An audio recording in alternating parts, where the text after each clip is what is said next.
Kisah ni berlaku masa study week, hari Minggu. Yang mana rasa nak balik bercuti tu ada je yang balik. Tapi macam Ila yang dari pantai timur ni, jauh kot nak hadap 8 jam perjalanan. Cuti 2 hari je. Malam tu mereka yang selalunya seramai 16 orang hanya tinggal 6 orang je, iaitu Ila, Kak Shima, Hasriani, Rina, Kak Ina dan Annie. Yang lain semuanya balik. Disebabkan Aida pun balik juga, Ila tumpang katil dia sebab orang dah tak ramai. Tinggal dia seorang je dekat katil atas. Rasa seram jugalah nak naik atas tu. Sebelah kanan katil Ila, katil Kak Su dan Kak Lily. Dan sebelah kanan katil mereka, katil Kak Ica dan Kak Ju. Semuanya kosong malam tu.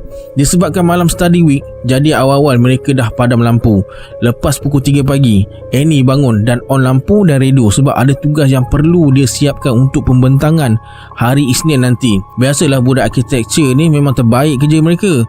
Semuanya nak buat persiapan awal. Selagi tak siap, mereka memang tak boleh tidur. Ila macam biasalah, telinga lintah. Apa-apa pun dia memang cepat terjaga. Tapi Ila sambung balik dan nasib baik masa tu dia tidur katil bawah. Jadi tak adalah kena silau cahaya lampu.